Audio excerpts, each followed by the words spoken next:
Okay, just want to test my audio here, and it looks like it's looking pretty good. Okay, three, two, one. Hello, everyone.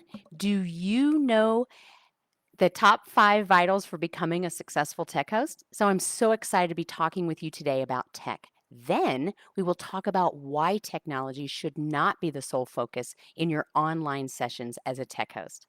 Hi, my name is Heather Leavitt Martinez. I'm the director at Tech Host Academy, and I help professionals make online sessions more engaging, efficient, and equitable. Like you, I've attended a lot of online sessions over the years, more than I care to count. And at the start of the pandemic, we had practically no choice but to meet online. And that led to a lot of people with little to no tech experience joining the virtual world. I don't have to highlight the pain points. You know them all too well. And feel free to put them in the chat if you'd like, because I can either meet you there or whether it was where you were or where you are now. Tell me what's going on in your online sessions and I can help you. So during that time, I started documenting all that was going right in online sessions and reframing any pain points into actionable steps, which resulted in me writing a playbook for other tech hosts to work from. This playbook is packed with checklists and how to's on preparing before, how to show up during, and follow up participants after each tech hosting online session. But prior to the pandemic, for a few years, I worked as in a tech startup company that turned into a full-blown engineering company. Now, please know that I was not a developer or techie of any kind. In fact, I was on the visioneering team along with other visual practitioners. Others in the company led with tech, and I worked with markers on paper. I was analog. So when I started tech hosting, I was not in any way any kind of an IT person. But I had been teaching online for a while. And when the pandemic hit, um, because I'd been teaching online, I had just started facilitating online as well. So I got hit with all kinds of questions about tech. Teachers and other visual practitioners wanted to know what I was using, and I quickly came up with a top 5 list of things that you needed in order to be successful online. I now call them the top 5 vitals of becoming a tech host. And I'm going to share those with you today so that you have them in your back pocket in case anyone asks you. So, just like the human body, we have vital signs. That we've got body temperature, pulse, blood pressure, etc. But as participants in online sessions, we also have tech vitals that need to be checked frequently, improved, and maintained. Now, if you subscribe to my email newsletter or if you've watched the webinar, you will have access to this handouts. But if not, no worries. I will walk you through each of these now. These are like the cliff notes. We'll dive much deeper into these 5 vitals at Tech Host Academy. So, the first vital is your computer. Are you up to date with technology? How frequently do you purchase a new computer? Do you work on a PC or a Mac? What operating system are you running? Feel free to put that in the chat or if you have any questions about technology. Now, your computer should have a decent operating memory, a fast processor, a large screen, or maybe even 2 screens, and a hard drive space to process video if that's going to be a part of your offering or if it's a part of your workflow. Now, me personally, I work with a Mac, but I have lots of friends, colleagues, and experts as part of TechHost Academy that are PC based.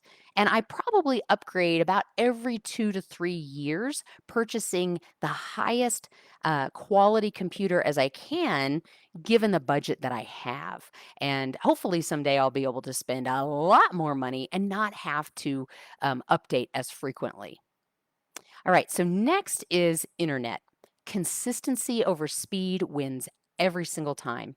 If you visit www.fast.com, you can check your internet speed, and you might want to check it a couple of times and figure out what's your average speed and are you consistent or are you jumping up and down? Now, while you can function on a live call at just 10 megabytes per second, it's optimal to have a steady speed at least 50 megabytes per second. That's if you're going to present or you've got some other things going on in the background. Now, some internet service providers, ISPs, provide download speeds in the hundreds. Do you know the maximum speed that your ISP offers? In my course, I talk about how to increase your speed and what to do if you or your participants can't. Now let's talk about video. It's important to be seen. Do you use the built-in video or an additional webcam? I use my built-in video camera right up there. It's the one with the light next to it. And it's also known as the integrated cam, and it works great. Most desktop and laptop computers have a built-in camera, and this is really all you need to tech host. I also use an IPVO document camera. Oops. To show my actual physical desktop when I'm teaching classes, facilitating virtual lesson sessions, and for visual coaching. And as a tech host, knowing these and similar cameras will help you support the presenter better. So moving on to audio. Comfort and clarity are key. Did you know that audio is even more important than video? Believe it or not, audio is what can make or break a session, and the quality can make a difference between an enjoyable session and session fatigue. So, an over the ear headset with a microphone provides both comfort and clarity. But we dive deep into headsets at Tech Host Academy so you can decide what's a good fit for you. And finally, lighting. Lighting is also critical and will continue and contribute to help you show up in a professional way on screen. So I use an 18-inch ring light like this one set to daylight so it doesn't conflict with this big window that I have over here. Mixed lighting can make you look strange, and video needs a lot of light. What you're going to want to do is you're going to want to avoid any harsh backlight or any side lighting. Backlighting will darken your face. So if you have a big window behind you that's got bright light, your face will end up being darker. And side lighting, well, it'll make you look older. So make sure you've got great lighting. And if you're concerned about the backdrop, this will be like a bonus, right? I use a photographic backdrop that I purchased on Amazon. So this is a real backdrop. It's not a virtual backdrop. And virtual backdrops tend to actually contribute to Zoom fatigue or online meeting fatigue. So let's take a quick balcony view as a tech host for a moment. As a tech host, you're going to use these vitals to check with your presenters so that you can best support them. You don't want to have to be asking them these questions during a live session if there's technical issues.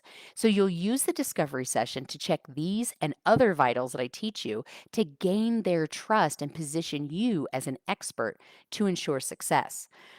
So, how did you do? How many of the 5 vitals are you acing, right? And what questions do you have about technology? Please feel free to put those in the chat and I'll either answer them now or I will answer them after the live stream. Okay, so bad on me. I led with technology. But now that we have that out of the way, let's focus on what's really important. What makes online sessions successful? And surprisingly, just because we plug in our computer, log into a meeting platform, and have all of these vitals in place is not mean that it's all about tech. While having a tech host on hand to let people in, monitor the chat, and help with technical glitches, did you know that there's so much more to tech hosting than that? At least in the meetings, the successful meetings that I've been in, and at least in the meetings that I tech host. At Tech Host Academy, we teach more than just the tech. In addition to having tech mastery, there are 2 other pillars to the foundation of tech hosting: approach design and presence. And to determine the balance of these 3 important skill sets, we measure and develop what's called our tech hosting aptitude. A is for approach, B is for presence, and T is for tech mastery. When tech hosts have high aptitude, they become equal team members, even trusted advisors in the groups that they serve. They bring more than just tech mastery to the table. And at Tech Host Academy, we not only identify each student's unique set of skills, teach them how to sell or leverage them for their team, we also increase their tech hosting aptitude by giving them tools to develop their presence and deliver on an approach design to meet the desired outcomes of the online session. So now that you have the vitals and you have new ways of looking at tech hosting, I challenge you to show up to your next online session and leave it better than how you found it. And I hope to see you in an online session someday. And if you just can't wait, meet me over at techhostacademy.com and sign up for my newsletter or be on the wait list for when Tech Host Academy registration opens again. Thank you so much for watching today, and I'll see you at the next live stream.